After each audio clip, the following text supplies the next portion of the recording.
Good afternoon, America, the greatest country on earth where hope springs eternal. And welcome to today's podcast, Pros versus G.I. Joes.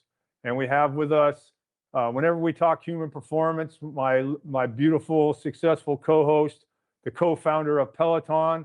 Let's welcome Marion. How you doing, Marion? Great. Thanks. Thank you for such a lovely introduction, John. It's my honor to be here. Yeah, I'm getting better at the introductions. You really are. And also with us, representing G.I. Joe, another familiar face to those of you in the Life Aid family, Nick Ganaris. And this time I said his name right. So from the United States Marine Corps, director of all kinds of really fun things with human performance, make Marines tough, successful, and resilient. And a special guest today, we have Ben Herbert from the Los Angeles Chargers. Welcome, Ben. Ben has been with Coach Harbaugh for the last 10 years, the last 3 years with the Chargers, and before that, he was part of the national championship with the Michigan Wolverines. So welcome, Ben. Thank you, John. All right, so we're going to start with Ben since he's the new guy. As you've been with Coach Harbaugh and over the years as human performance and the science evolves, what would you say currently are your biggest challenges? Currently, my biggest challenge is, they change. When I got here, new organization, new group of men to work with and to help improve their capabilities mentally and physically. The greatest challenge initially, I would say within that first 6 months, was establishing trust. In what we do, how we do it, trust is paramount. When you have it, there's a line of communication to what you want to do and how you want to do it. That's very important. But guys don't know what that is. They don't know what it looks like, what it feels like, and most importantly, what the result is going to be. Once you establish that trust, then the challenges change. Then it becomes how to close the margins. Every guy is different. Every guy has different strengths and weaknesses. And once the trust is established, it ultimately is what needs to improve mentally and physically, especially with guys as they improve, the margins change. And it becomes the greatest challenge is to continue to grow and develop and get better when there are very few ways to do so. You tap into a lot of potential along the way, and then as guys continue to improve, to intelligently find ways to get better mentally and physically, there's a great challenge in doing that. Yeah, so you mentioned trust. So I want to just dive in a little bit on that. So when guys come to the NFL, they played obviously at their college, and they were probably, if not the best player on their team, one of the best players on their team. And they had a system that they believed in that helped them become that great player that enabled them to get drafted by a team like the Chargers. And so what's the challenge with them having to learn your system? And is that part of the building of the trust? It is. It's paramount. So systematically, the evaluation process on the front end, the physical part is objective. It's very easy. Whether it's range of motion and tissue and joint strength and power or their movement traits, once you do an evaluation, let's use single arm pressing capability, right and left side. Big skill position. So say we have a linebacker that comes to us. He could have been a first round pick, seventh round pick, free agent, whatever it was. Your single arm pressing capability, right side with a 125-pound dumbbell, which is what our evaluation load is, up to 10 reps. Your single arm pressing capability, right side, is what? They either tell us they know what it is, or they, in most cases, don't know what it is. Okay, let's figure that out. Right side, we had a guy the other day, incoming free agent, did 9 on his right side. On his left side, he did 4. And he said, whoa, he was surprised. Here's just an example. He's not accustomed to single arm pressing, but that's why we do it, to force each side to function independently. And then if there is deficiency, we know what it is, and then we can address it. I'm not worried about what the number is initially. I'm just worried about identifying what the capability is. And if it's a deficiency, then we can address it. But unless we know what it is, we don't know. And then when we teach them that, and that can be how their neck capability, inflection, extension, rotation, their pressing capability, their range of motion in their right quad and hip flexor, whatever it is, systematically, everything falls into a range. They can be really good, A+, or they can be really bad, F. But now we know exactly what they are. They know exactly what they are. And then through training, we work to improve these traits. And then that's how that process begins. I don't get into speculation of what you do well or what you don't do well. Through evaluation, we know what that is. And then through training, we work to improve those traits. But that process is very, very important because there's a lot of different takes on what people think you should do or what you shouldn't do. And I imagine that would be also by position, right? Because different positions, you have to have different, like if you're an offensive lineman, that initial push off is going to be pretty important to be really good at that. Same with linebacker, because you're fighting off the block, right? Yeah, different positions have, different. A lot of our evaluation process, there's consistency from position to position, but there are nuances based on the demands. Different guys obviously have different demands, and those ranges and some of the evaluations vary. But across the board, and here's one of my favorite examples, how we train the neck and the emphasis we place on training the neck is very, very, very important to what we do. And I will say to the guys, is there anyone here that wants to increase the likelihood of the brain coming in contact with the skull when you strike someone or get struck?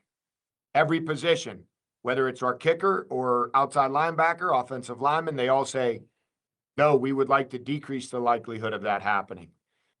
Okay, so how we train the neck inflection, extension, and rotation is incredibly important to all positions. And there Especially are in things football.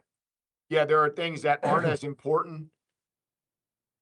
Let's use max velocity for an offensive lineman. Am I as worried about top end speed with an offensive lineman as I am with a corner or wide receiver? No. But we still want incredible movement capabilities. So those are just a few examples of how we navigate and talk through some of those things. Yeah, so now I'm going to flip over to you, Nick.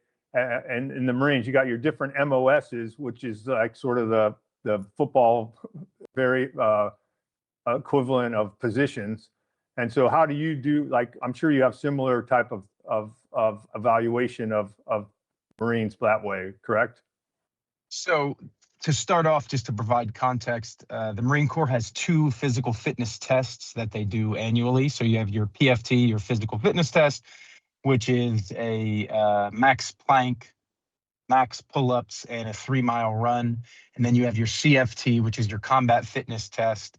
So it's a 880-meter run, a maneuver under fire, which involves some short sprints, change of direction, grenade throw, buddy carry, serpentining, just some movement, and then a max ammo can for reps in 2 minutes. So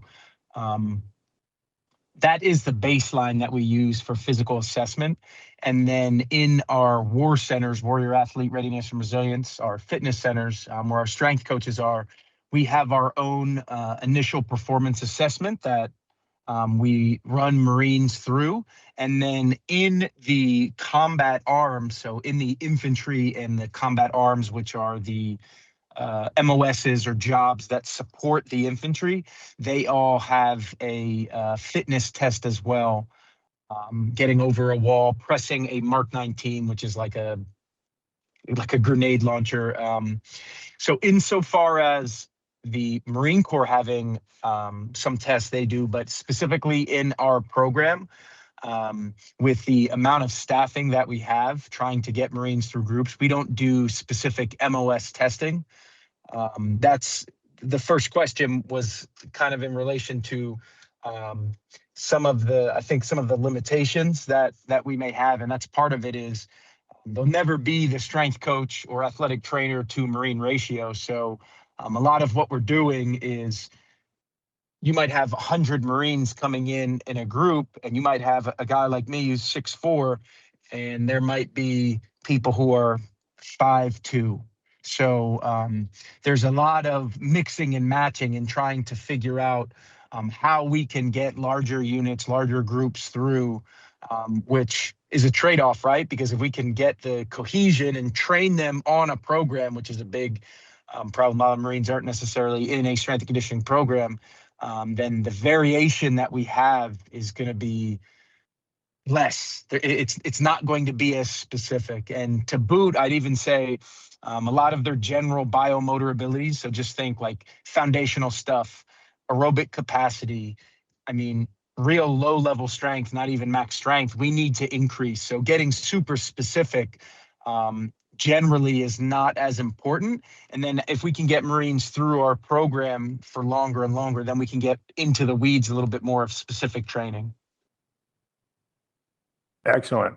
So we've been talking a lot about weights and weightlifting and strength, but the flip side of the fitness coin, and you kind of started talking about it, Nick, is cardio. So our resident cardio expert here, Marion, if you want to jump in here. Yeah, it's really interesting to hear you guys and what you just shared, what each of you shared, and sort of I feel so in the middle of that, then what you shared about trust, and then Nick, hearing you talk about teaching to large groups of all different fitness backgrounds and levels and capabilities. And, with my background, civilian background, non-professional athlete background, but teaching to people who are looking to just make changes in their lives, get healthier, get into good shape. The challenge for this world has always been, how do you build the trust, to Ben's point, so they actually come do the exercise, be it either digitally or in person, virtually or in person. And then to Nick's point, how do you teach one class to either 50 people in front of you or thousands of people online, and make it so that everybody's gaining something from it? And those are the challenges that we, in my world, deal with. And like the best trainers and, programmers are able to make that happen so that everybody walks away with something. But, piggybacking on what Nick said, even in non-Marine training, people usually want to take their training to the next level, and will like group exercises one step. And then when they start to get the bite, they then get like a personal trainer and do more one-on-one specific training. It's interesting. Yeah. One of the other things I want to jump on now is something that Ben was talking about when he was explaining the idea of as you get better and better and you get into the system, the margins are smaller and smaller, and the amount of gains become smaller. Like when I ran my professional cycling team, I always said the difference between winning and losing was like 0.5%. Like everyone's at 98. And then there's a varying degree between 98 and 100 that everybody's kind of sits at. So we have all this new technology coming in with AI and different things. So to what extent, Ben, are you utilizing AI? How are you utilizing AI if you are? And how does that help on the margins to get gains? Yeah, to what extent I use AI, I don't use it extensively, but like anything, I am definitely open and willing to, as we go from day to day, week to week, month to month, year to year, how could I use it? Whether it's tomorrow or a year from now, how could I use it more effectively to impact our programming, which ultimately, or impact our program in any way to ultimately help our guys close those margins? I don't use it a lot currently, but with each passing day, like anything else, I'm open to any and everything that it could provide, not only for what we do programmatically, but what we can do, to make things just better in any way, really. So this is an area where I think we're going to have an interesting discussion. So, I created an app, and we're really into AI and how you can use AI in helping people improve their health and their fitness. And so I'm going to throw it to you, Nick, because I know you and I have had a lot of discussions on this, and we're really believe we might come and pay you a visit, Ben. But go ahead, Nick, talk a little bit about the work that you guys are doing with AI and how it can help Marines. Yeah, so our problem sets are a little bit different. I think taking a step back just to build out the problem set, we have limited strength and conditioning coaches. We're looking to get from FY26 to FY28 roughly 327 new human performance staff, and roughly 70 of those will be strength coaches. So we have about 25 to 35 right now. And so we're looking around 100, 110-ish. But there's 172,000 Marines roughly in the Marine Corps. So again, the ratios will never be there. So we need force multipliers. And one of our biggest problem sets is not having the coaches, but then we don't have the facilities to run Marines through that we would like to. Obviously, we do have fitness facilities, but if there's 20,000 Marines on a base, the facility and staff it would take to get every single Marine through like a collegiate strength and conditioning university would be crazy. So what we have to do is utilize technology. And one of the things that we're doing with the Office of Naval Research is utilizing AI. And one of the use cases is taking all of the best strength and conditioning books and any other books or literature from a human performance standpoint and integrating that into a learning model. And then when that Marine needs a program, whether it be they're using their phone, they're on a computer, we can guide them to this AI tool that we're using, and we just teach them how to prompt. I'm a Marine. I have a shoulder injury. It's a labral tear. I can't press, but I can do XYZ. I need a program for 3 weeks. I need these specific parameters. The learning model takes some of the documents that we've put into it. So it's not just random pulls from the internet. In AI, they call it AI hallucinations, that it just makes up the answer. So we have the learning model that it'll pull from the information that we have, and we're giving a Marine who might be displaced in Africa or in Germany, who our staff isn't there. Now they have access to a program. We're also building one from our dietitian as well. So again, it's a chat bot that is getting the information that he has curated. So that's one use case for AI. One thing that is it's in the future, but every day I think we get closer. It'll still take time, but is predictive modeling. So can we jump Marines on force plates? Can we integrate performance testing? Can we tie in injuries? And then as Marines continue to go through and we cycle them through for 5-10 years and we have large data sets, can AI pull and find correlations for potential injuries? And then we would take that Marine out of training because they fell within this eccentric rate of force development on a force plate, their ability to create force on the way down. And we know that they're likely to, there's a 78% likelihood of a hip injury. Then we're going to pull them out of training and provide them programming. So kind of what we're building now, and then kind of a look into predictive modeling into the future. Now, with that said, predictive modeling is like, I don't think it'll ever be 100% you'll know. I don't think you can know because there are freak accidents that happen. But if it can give us data to make informed decisions as a practitioner, then we're definitely a step ahead of the game. Wow, that's super interesting. Predictive modeling. Yeah, I mean, Listen, I'm not the smart guy doing it, so I'm just telling you from a practitioner standpoint. There's all these smart people doing it.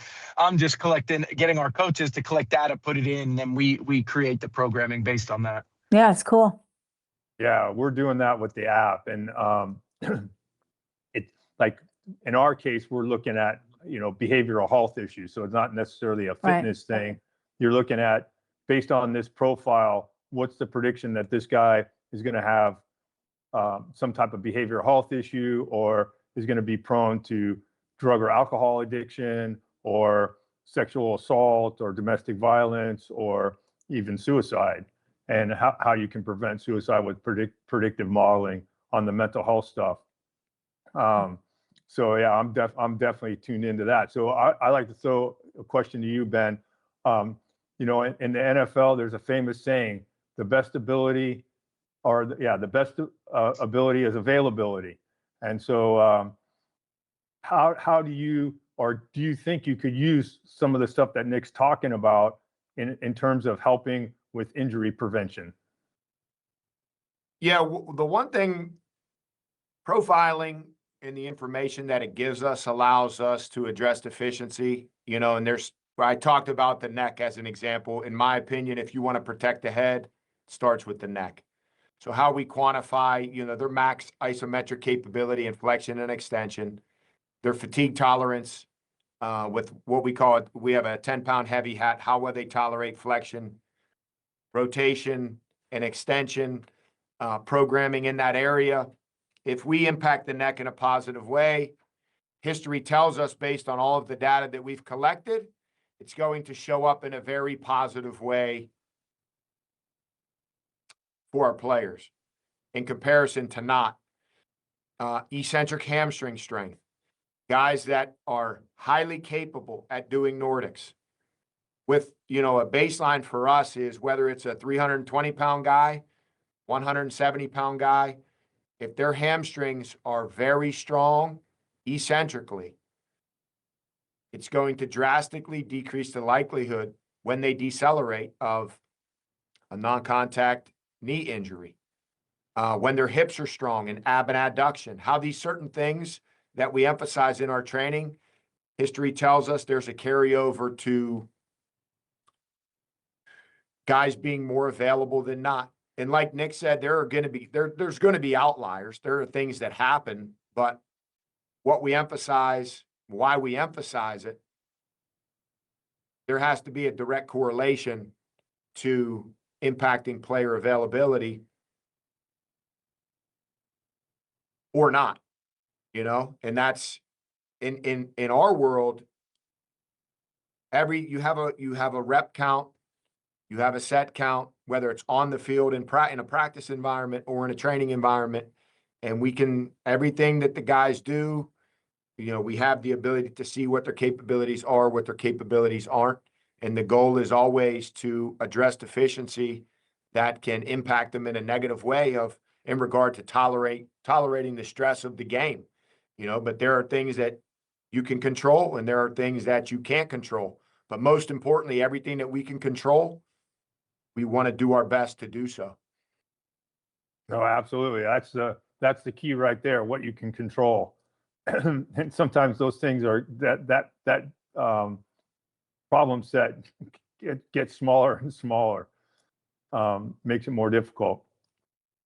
So Marianne, we were talking about data. So it kind of dawned on me, like, you saw Peloton explode when COVID hit and people couldn't go to the gym anymore. So what kind of data did you guys collect from, like, you guys had millions, if not tens of millions of people working out online all the time. Did you collect any of that data, and did you do anything with it to help the subscribers?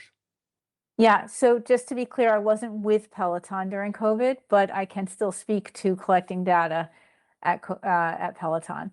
And yeah, we collect there's a ton of data, a ton of data. And that was from the very beginning as well. So all decisions were made on the data that we received, and I can rest assured that that continued to be the case through COVID for sure. And on a platform like Peloton, quite honestly, one of the leading data points is as simple as keeping people in class the longest amount of time, attention spans, and getting them to stay on their bike. use their bike, getting them back on their bike. So it's a little bit more like the data collection you would do for a media company, not as fitness driven as you'd think. But that also depends on the programs and the data that was being viewed for what programs are being offered. So yeah, tons of access. Yeah, so that kind of it leads me to a question that just popped in my head as you were talking, and I'll throw it to both Nick and Ben. You have this concept of intrinsic motivation, and how do you motivate guys, or how are guys self-motivated to be successful? And we all know that not everybody is going to be Joe Alt or someone who's super motivated. What kind of like incentives or motivation devices have you found to be successful? Throw it to you first, Ben. So you mentioned Joe, and I'll rattle off a few other names because it's relevant, because these guys have ruined my take on this. You could say Joe and Khalil Mack and Justin Herbert and Rashawn Slater, Derwin James. So not Joe yet, but the other four, the amount of money that they have made and are making, okay? The reason they have ruined me is because it would be very, very hard for you to find 4 individuals that are more motivated. I mean, when these guys have a B+ or an A, so every one of in their performance profiles, all of their characteristics and traits fall into an A+, B+, B, C, D, or F category. And when they have an A or a B+, like the desire that they have, these are guys that have made a lot of money, $100, $200 million. The desire that they have, the motivation that they have to improve in every and any way it has ruined me, because others, people that I've heard stories, they make a bunch of money and they lose motivation, or they're not as motivated. And to be around these guys daily, and for them to be the way they are, and then to see guys that have desire and want to do said things, but they lack consistency, or they lack this motivation or this internal drive, is baffling to me. But we're definitely, so those guys like that are inspiring to be around, and we're blessed to have them, in this environment. But I use those guys as examples to guys.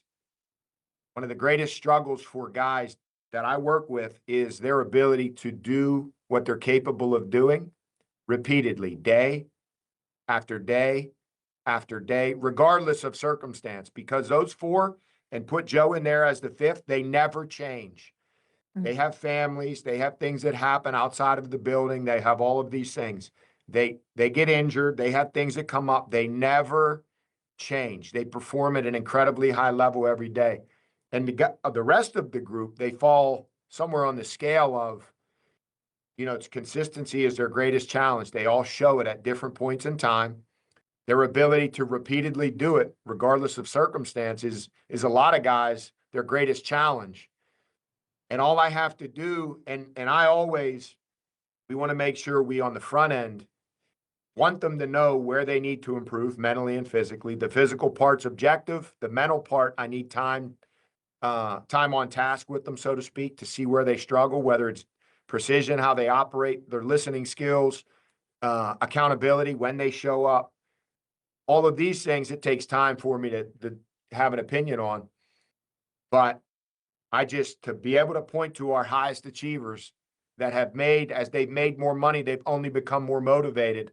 That's been a tremendous tool for me. And I feel incredibly empowered by those guys. That plays a significant role in our building for things like this. Do those guys also help you build trust with the new guys, the young guys, the free agent guys that come in? 100%. 100%. We were, the 3 of those guys were training together the other day, a combined $600 million in net worth on the grass at the same time. I could walk up to those 3 guys and say, we're going to do, push-ups on watermelons, and they'd look around for where are the watermelons at. Let's go. That's just like they know we're going to expose them to things that, low to no risk, high reward. Those are my favorite type of things, so to speak. But that trust is everything. They don't even think. And so when I meet new guys, it's how quickly can we establish the trust so that when we're giving guidance and advice on what to do, how to do it, that happens. We want to bridge that gap as efficiently as possible. And those guys, they play a very, very key role in that, because in this environment, when you've built trust and you've built positive relationships with those type of guys, then there is a trickle down effect, no doubt. Mm-hmm. Now with you, Nick, as you mentioned earlier, the instructor to pupil ratio is completely out of sync with what Ben deals with. So how do you guys, Marines are known for being motivated individuals, right? They're allegedly the most motivated of any of the service branches. As someone who has done Marine Corps Officer Candidate School, I can say that there is a certain type of individual that wants to be a Marine. So how do you do that? Because not all Marines are motivated, unfortunately. That's why you have a job. So Yes. talk about that. So, similar to what Ben said, it's a continuum, right? You have your high performers, high output, high performers. So you're going to have people who are just the dogs, and no matter what happens, they're showing up and they're giving 100%. And that's truly intrinsically motivated. We don't have any bonuses or extra contracts to give out. So there's no external factor that can increase motivation. But I'd even say your high performers, Ben, are going to be, even though they're getting paid, there's an intrinsic motivation along with the money there. Like some people are just built different. And then on the other end of the spectrum, you're going to have generally low performers, low motivation. So when they're in our facilities, it's similar. It's a similar equation. We need to build trust. Under the Marine is a human being, and if we can get, as a coach, if I can get the Marines to buy into me, that I'm here for them, they know that I am here to support them and provide resources, capabilities, and I care about them, then they'll run through a wall for you. And what I found, and what we try and propagate through our program, which is a Marine Corps ethos, and you'll hear me say it every time I talk, is lead from the front. I came in when I first started working for the Marine Corps. Hey, I'm a Division I strength coach. I'm the man, talking all this stuff, and they didn't care. And then once I went out and PT'd with them, and I put some what they'll say, I slayed bodies, or I put some bodies in the dirt. They said, "Oh, this guy's a dog. I like him." And then when you go ruck with them, so now I'm putting on a heavy ruck. I'm carrying the machine guns. I'm doing Marine Corps stuff. I go to the field with them. Then the trust is instant. And then once you have their trust, they'll blindly follow you anywhere and do whatever you need. So a lot of it comes with building trust first, and then just showing that you care about them. And you're not going to have that much of a problem from a motivational standpoint. But to the LifeScore app and kind of what the Marine Corps is trying to get to is more of a holistic approach. So you can be a rock star in PT, but we can have some other issues that you're having. So as a coach, if I see that somebody isn't PTing and I've built the trust and relationship, I can then have that conversation with them and try and dig a little bit deeper and find out what the issue is. And usually what you'll find, if it's a Marine who's overweight, or if it's, a Marine who's has no energy, we start unpeeling. It's like, well, this person's having a family issue or some sort of problem. So then we get them to the support that they need, and you usually turn that around relatively quickly. So highly motivated, but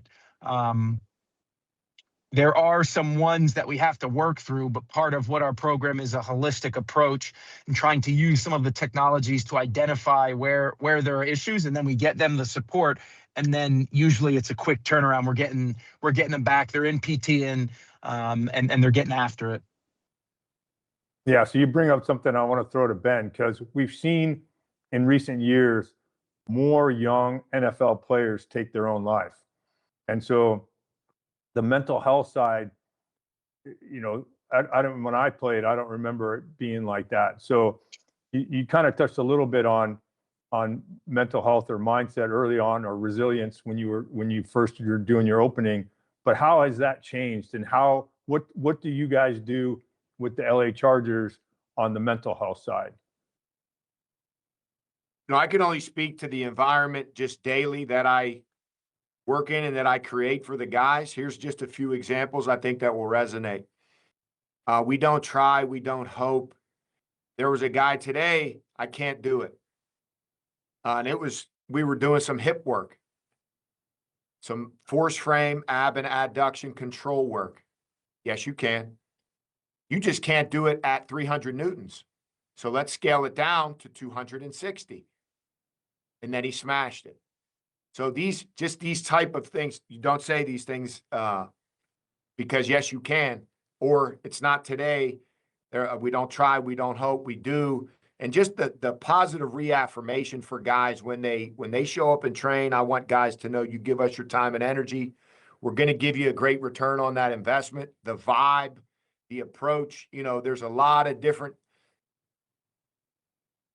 guys that come different types of backgrounds, have different things going on in their lives. Most importantly, when they walk through those doors, that they know myself and my staff, we're there to support them in any and every way, not just the training, so to speak, what we do from a lifting or from a flexibility, mobility, or from a movement aspect on the field, but anything that they can. If I have perspective, Coach Herb, have you gone through Pickett?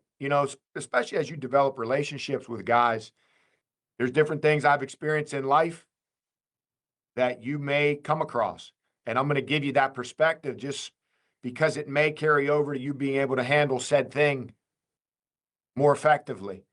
But it starts with trust, which can lead to conversations where guys are going through difficult times in their lives mentally, different things that they're going through or that they're navigating. And then just that it's 100%, we're here to support you in any and every way. And then that's what we do, right?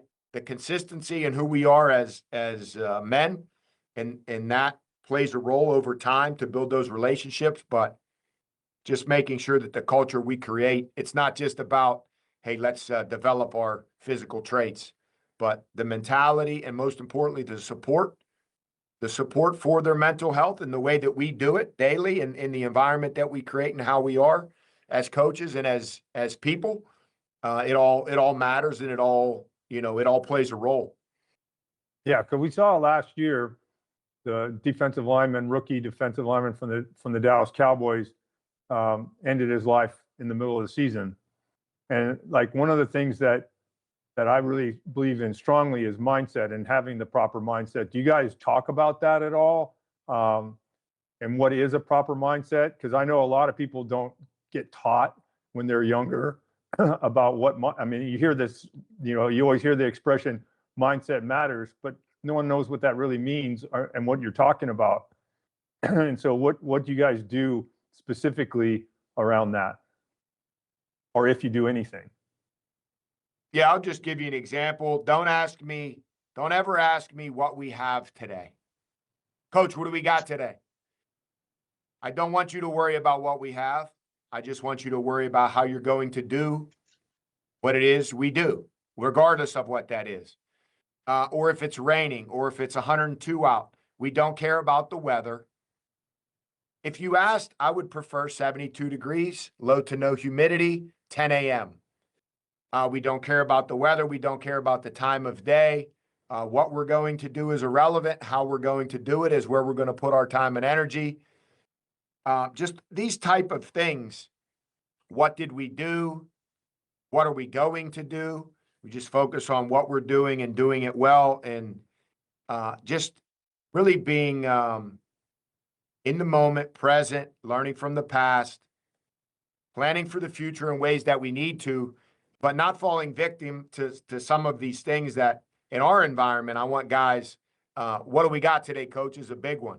And that's something that they've learned along the way. They start to, what do we have? We don't, things change and they change fast in our world, but especially, Nick, in your world, it's things change, and our ability to change and to adapt mentally and physically plays a very, very important role, in my opinion, in my mental health. My ability to change and adapt when circumstances change is very, very important for me to remain in a good place mentally. And I do my best to pay that forward, to the guys that I work with.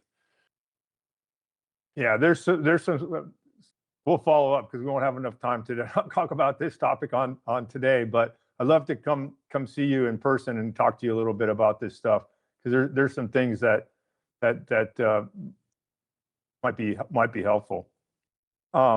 Marion, it seems to me like the key when you talk about Peloton and cardio fitness, the instructors play such a huge role. So we talked about Khalil Mack and Joe Alt and Justin Herbert and Derwin James.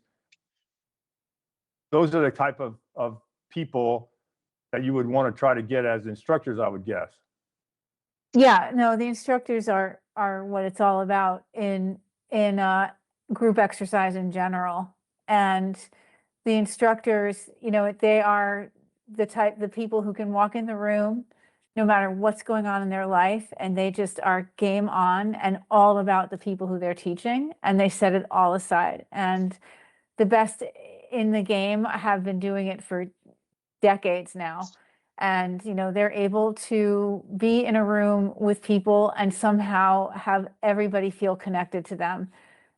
They're able to inspire people who, it's interesting. We were talking about sort of, motivation. And it's funny because in the world of indoor cycling in particular, but group exercise in general, when I started in it, there was no data, right? It was just people in a room exercising. There were no metrics. There weren't even really heart rate watches when I first started, heart rate monitors. And it was really interesting when data was introduced into the rooms, because it actually started to show who the truly motivated were and who needed the motivation and who was afraid of the motivation. And it really changed the dynamics of group exercise. Where there was, when we started to show like leaderboards, they're now kind of, I think they're still called that, showing, so brought in competition. And there were some people who would like hide themselves from the leaderboard, not wanting to see where they land in it. And there were those who would wear t-shirts with their username on it because they were so proud of their metrics. So it is really an interesting dynamic, this idea of adding data. So I went down a little bit of a rabbit hole because you were asking about instructors, but the point about instructors is, but really the best instructors know how to work with that data in a way that inspires and doesn't intimidate people. Because again, going back to this idea that you have a full spectrum of people in these rooms working out together at the same time, and you want to make sure that they're all getting the most that they can out of it. The best instructors know how to play into it. Yeah. So did you come up with a trait sheet, if you will? So like, hey, I'm looking for these traits as I'm interviewing people, because like all of a sudden everyone wanted to be an instructor, for Peloton, because they were looking to hype up their Instagram total or something. So what was the trait? Like, how did you go about interviewing or deciding like who were the types of people you wanted as instructors? Yeah, it's the same. It's always been like anybody who's going to work with people. I do a lot of dealing with talent and like in this world of fitness, and it's at the end of the day, it's the people who are really passionate about changing people's lives, improving the quality of people's lives. And, yes, Peloton is, that was a very special case scenario for a small group of instructors in the world of fitness instructors. It's a very small pool who there's some celebrity attached to it, and they were able to take it to another level. So in scouting for those particular instructors, it was a really like, a very, very particular person who could handle that type of attention and still stay focused on changing people's lives, still stay humbled. You know, otherwise, in general, when it comes to looking for instructors for group exercise, it's really people who are passionate about working with individuals and groups and helping people feel healthy and good. So that, you know, because as we all know on this call, mental health is very much, good mental health is very much inspired by good physical fitness. So, you know, anything that we can do in the group exercise world to improve people's physical fitness, we feel has a tremendous impact on mental health. No, I think they're totally connected, and Completely. and it's not just physical fitness, but it's also what you eat and how Yeah. you sleep. I used to And so say, that- yeah, sorry. No, go ahead. Yeah, I used to say when I owned studios, I wish I had done this actually. I always wanted to put a camera on the entrance and a camera facing the exit so you could see the difference in people's look from when they entered to when they left, because they would come in all disheveled and cranky and tired, you know, and they'd leave like happy as could be, ready to take on the day. It really does have a very big impact. Yeah, so I'm going to throw it to you, Nick, on that, since you opened up that door, because I know with the Marine Corps, Yeah. sad to say that for the first time that I've been doing this, they had the most suicides of any service branch. So I know that that's not really your lane, is the prevention lane, but there is a connection. And so just kind of talk about what you guys are doing there. Yeah, so JW, like you said, the Marine Corps, and in 2026 as well, we're that's not a category we want to lead in, but we do have the most suicides right now, and we did in 2025. So there's a cultural shift that has to happen, talking about mental health. And the Sergeant Major of the Marine Corps, Sergeant Major Ruiz, made a video discussing this, which kind of, from the top-down approach, he's the highest enlisted non-officer, non-commissioned officer Marine, and he made a video discussing kind of mental health and how there's a no closed door policy, where if you're going through something, it's okay to take a knee. It's okay to take a tactical pause, to kind of recalibrate and seek out the help. So from our standpoint and what we offer, when we talk about our war center, we call it that Division I model, which, you know, at Michigan, when the boys come in for a lift, you want to keep them there as long as you can, because your strength coach is there, your athletic trainer is there. You're going to get the DNs watching some film with their D-line coach. We're going to have tutors there. We're going to have every single support, resource, and capability in one facility. And there's a cohesion component of that too. So we're modeling our war centers, our fitness centers, to fit that idea. Is if we can get them there, then we're going to throw everything we got at them. And then on top of that, that no closed door policy, we provide spaces and places for external resources. So if you've ever been on a military installation, right outside the gate, there are used cars that are sold there, and you get a young Marine, a young soldier, a young airman, any of the branches who they're 18 years old, they just got a credit card, they have no idea about anything, and they buy their first Dodge Charger and they're paying like 25% on it. So as a strength coach, if I've cultivated or fostered an environment of performance and there's trust, and these Marines know I care about them, and then I hear, because I'm a good coach, I hear or see that this Marine who's usually bouncing around isn't bouncing around before the PT, and I grab him and say, "What's up, big dog? You good? Let's have a conversation." I pull him aside, we have a conversation, and he tells me that, you know, financially he's struggling, and that leads to another conversation, and I go, "Hey, let me call up Bill from the financial office and get him down here." And then I get him a meeting with Bill. So when we start looking at what we're doing from a holistic standpoint,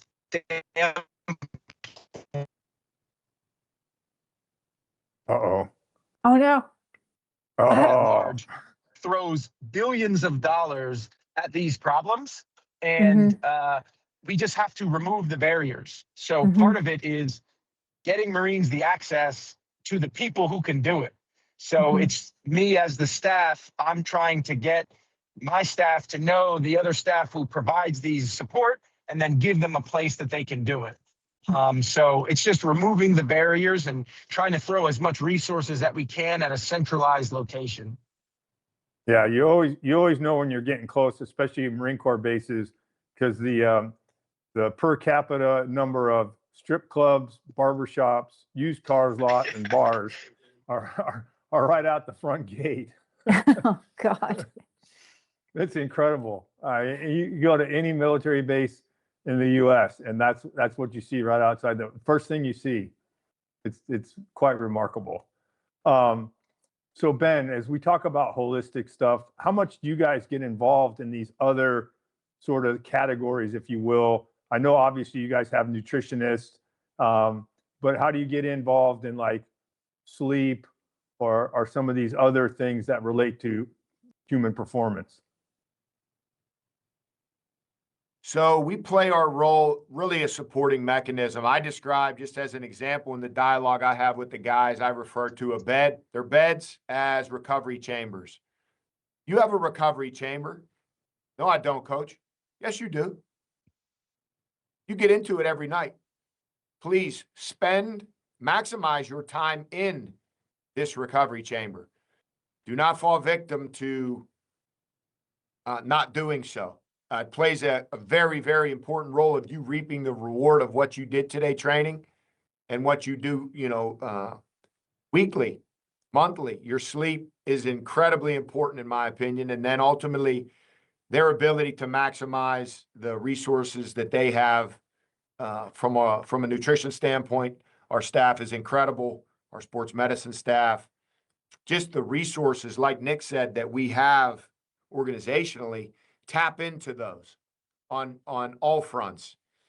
They are here for you, designed to help you maximize your potential and making sure that they are comfortable and confident in doing so, especially if there's someone, they have different relationships, usually based on exposure with different people, but being able to bridge the gap and to tee some of these relationships up, especially with, guys that come into the building that I may get more exposure to initially than someone else, making sure that guys understand you have incredible world-class resources at your disposal. Use them because it will impact you.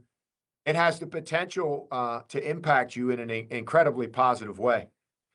Now, I know this may not be necessarily your lane, but to what extent do you guys get involved in things like red light therapy, hyperbarics, infrared sauna, some of these holistic therapies that have proven to be pretty helpful, especially around things like inflammation, because that's a huge thing for football players?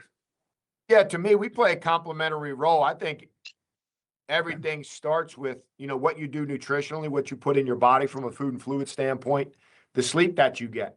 Over time, I think some things, and there are different guys that have done it, a long time, 13, 14, 15, whether it's 7 years, they develop trust and confidence in certain therapies that I may, like for me, sleep, what I do from a food fluid standpoint, cold water.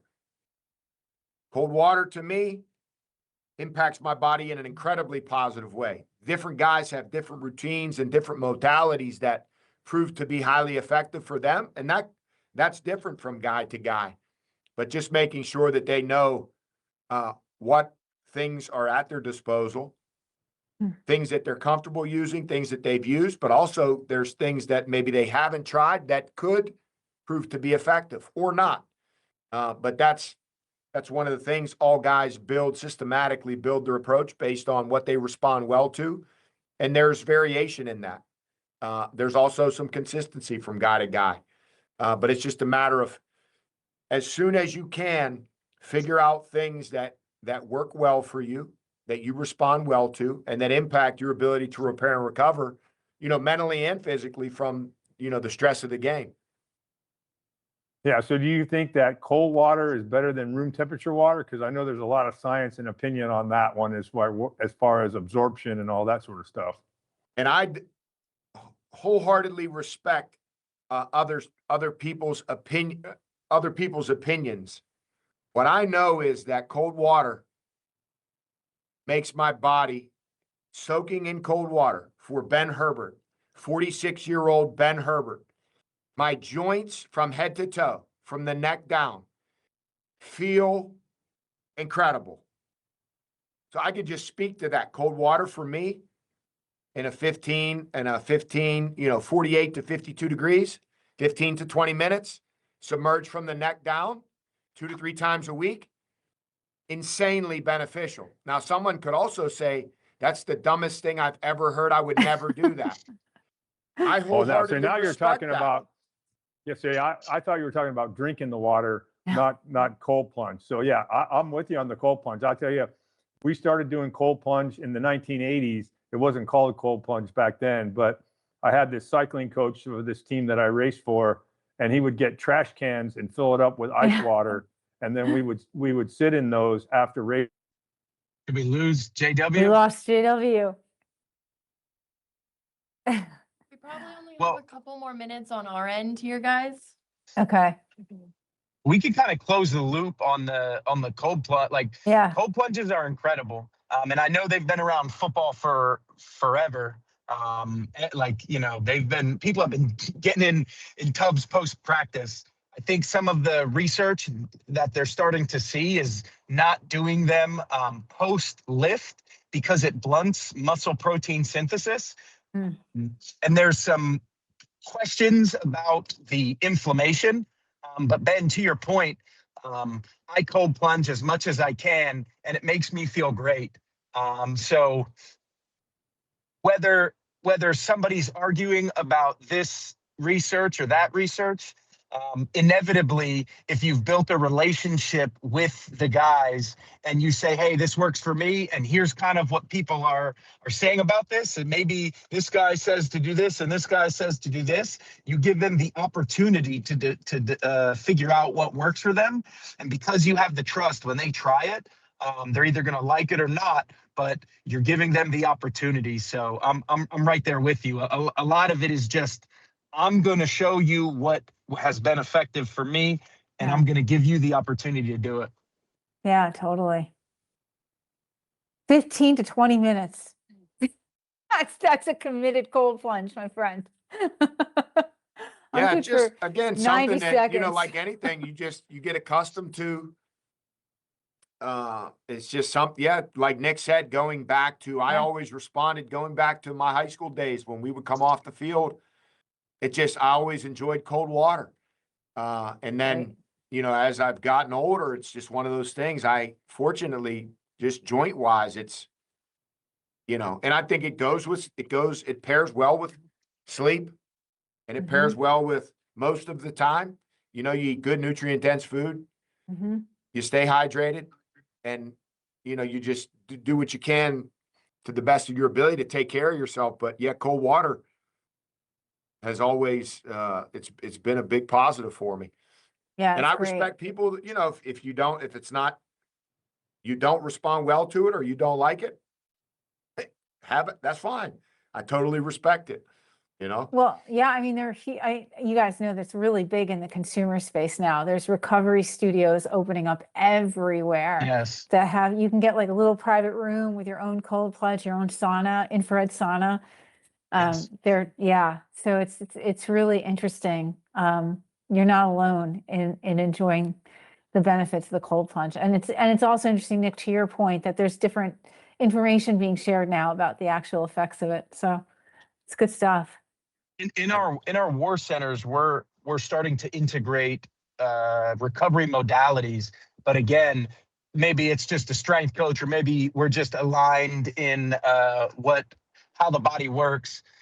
People get caught up. I love getting in a cold plunge. I left the sauna, 20 minutes ago.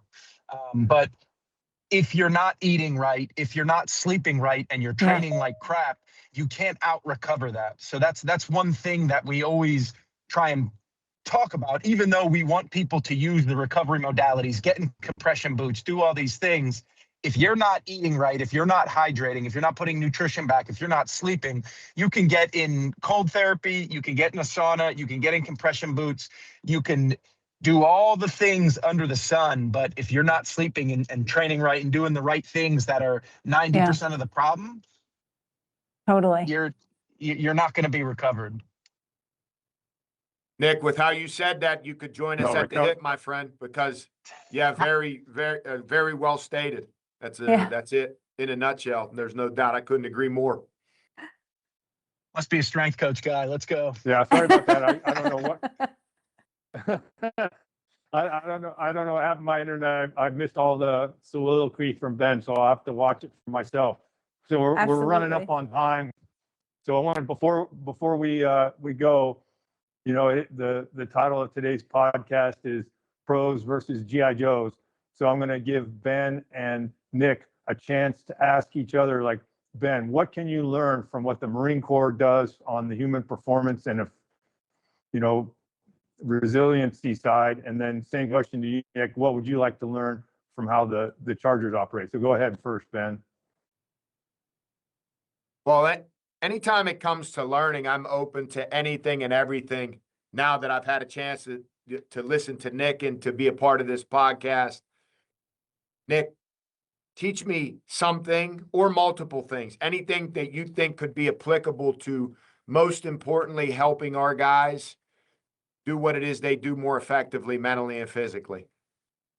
And so, you know, you have some unique challenges just based on the numbers, but there's also things that you've learned along the way that you could pay forward, and just know that I welcome and am open to anything that you think could help us improve in any and every way. So the one thing that, and I don't really have to tell you much about it because you've addressed it, but fostering an environment for performance, in creating the relationship. Like, you can have the best strength and conditioning program. I could get the best X's and O's program of, you know, this is the greatest program in history, all the AI, everything made it. But if I can't get the dudes to do it, it doesn't mean anything. So from a Marine Corps standpoint, the ethos is do more with less, and they have the worst gear. The training is the worst. I was over at JW. I was at OCS. I got a workout in. I was meeting with some of the people, and then I took a shower, and well, they didn't have hot water. And I just started laughing as I was taking a shower because it was like, this is so Marine Corps. But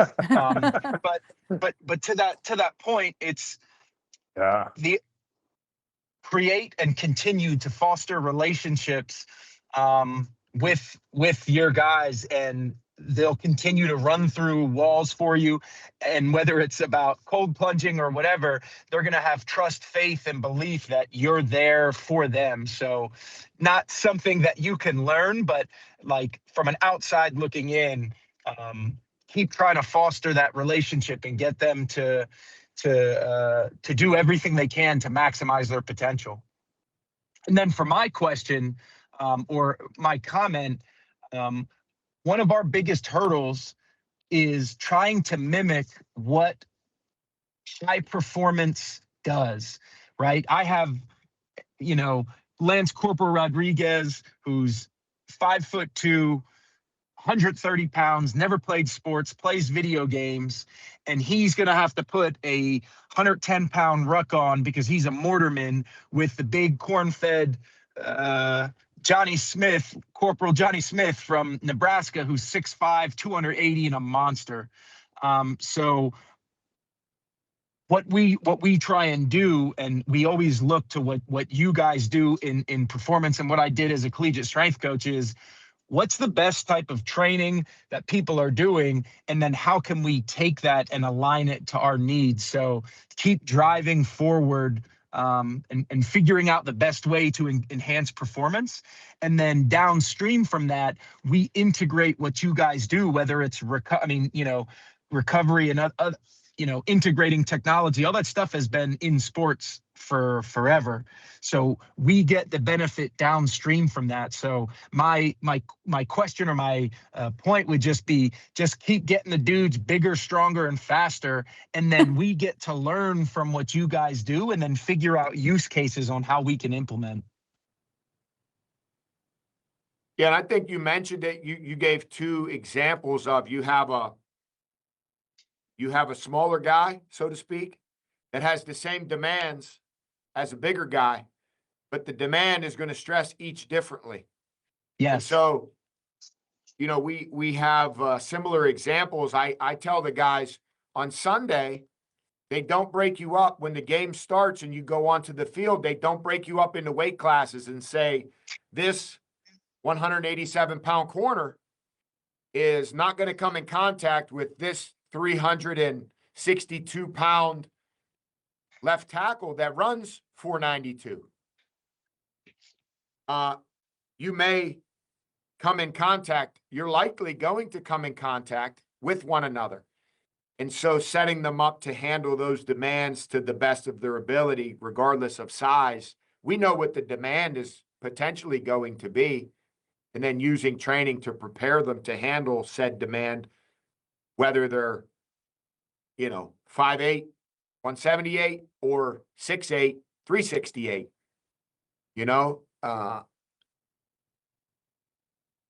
that therein lies, unique challenges, but that's why the demands are the demands. There are a number of demands we have that are not adjusted or adapted, so to speak. And then there are plenty that are adjusted or adapted based on, what their position is or what their specific needs are. And then the other aspect, just in general, from a performance standpoint, anything that we do to get guys bigger, faster, stronger, knowing what their demands, the most effective way for us to do that is knowing what their weakest links are. So that evaluation process on the front end, Yeah. They all present differently. So how I get one guy there is different than how I get other guys there. But over time, what has been proven is that there are certain consistencies that all guys need to improve those traits. But for us, the game changer is the quickest and most efficient way to get them to where they're capable of being is just identifying, as many weak links as we can, and then addressing them to the best of our ability in training. And then ultimately that's, it's scalable. At Michigan, the largest roster I had was 159. Here it's 53 plus, 17 in season for our opportunity squad at 70. We did it with 159. You referenced thousands. How do you do that effectively? There are some ways we found that, being able to identify deficiencies to then improve their capability, that makes a big, big difference. Because in the past, I felt like I've wasted time when we weren't as effective at identifying deficiencies that held certain guys back from ever achieving capabilities to be able to do ultimately what we want them to be able to do. But the better we got at identifying the deficiency that was holding them back, then the faster we were able to increase their ability to do said thing. And you referenced what was the reference point you gave? The 110-pound. Yeah, I mean, you're going to have a guy who might be 5'3", 130 pounds, who's literally standing next to and has to do something with a dude who's 6'5", 270. Like it's nuts. Yeah, Crazy. but the demand's the same, right? I mean, the demand Yes. has the same because he's 5'2", 135. I mean, you still got to be able to do it to the best of your ability. Yeah. So same with us, like the demands are the demands. What's holding you back? What in your physical capabilities currently, what's holding you back from being able to do that? And then just attacking those things. Yeah, thank you. It's Yeah, trying to like you know what? something as simple as an ability group. Sorry, JW, I'll finish this thought, but integrating No, you're ability good. groups when we run, So using something like max aerobic speed, I won't get into the details for the people who are listening, but we run a test and then you set up different distances in a same time frame that people have to cover. So if we're on a football field, I have a group that's running and they have to run 85 yards in 15 seconds, then a group that's running 78 yards in 15 seconds, and then a group that's running 65. Like, that is mind-boggling from a Marine Corps standpoint, instead of just going on a run. And we can adjust distances and use, to your point, attacking weaknesses and addressing these individual needs in a group setting. And to the point about Michigan having 159, trying to find logical pathways and logic maps to bring you there is a scalable problem that we work through. So that further solidifies my thought and drive to continue to push forward on trying to get ability groups and other things that we can use to scale for large unit training. So I appreciate that. Thank you. I'll give you one just example. 100% of the time, guys that show up, regardless of where I've been, that show up in their evaluation process, their back is untapped in regards to what we view as fully capable to untapped. Here's an example. The quality of or to me, the value in a high quality pull-up, whether it's overhand, neutral grip, or reverse. Dead hang, all the way up, close the gap, no space, bar to chest, no space, and down with some control to a dead hang, and then repeat. That's what we view as a high quality pull-up. We do our baseline evaluation. Skill guys on a pull down stack, 230 pounds with the neutral grip handle, fully extend, touch to the chest. That's 1 rep, up to 15. What's your capability? Big skills 250, lineman is 270. Our highest end linemen, they do 270 for 15, 1 quality rep at a time, effortlessly. And then their ability to do neutral grip pull-ups, dead hang, 327 or 347 pounds. I have 2 examples of guys. They pull up, they touch, take away all space. They can hold there for 30 seconds and never lose contact. And then they come down smooth. This thought, because you're 330 pounds, that you shouldn't be able to do high quality pull-ups is absurd. But we've never had a guy that has shown up and been able to do that. But then they start doing it, and quickly, we both know, quickly they get, and pull-ups are a hard thing to do if you're not good at them, because you get discouraged. And most people, if they're not good at something, they don't want to stay committed to doing it, but you get better at them quickly. And I think the single most effective way to improve upper body strength capability is through doing high quality pull-ups or pull downs. And so that to me is an incredible, you talk about a force multiplier. You want to develop it, increase your upper body capability. That is a game changer. And it's something that, whether we have a really big roster, it's a staple, or whether we have a really small roster, we could administer it. The quality is high and you're able to administer it across the board. But there's tremendous potential we found in tapping into their backs, because rarely are they ever tapped into, let alone fully tapped into. Hey, W, he's going to fit right in. Marines love pull-ups. It's part of our test. So, man, are you part of the team now? You're talking our language. I love it.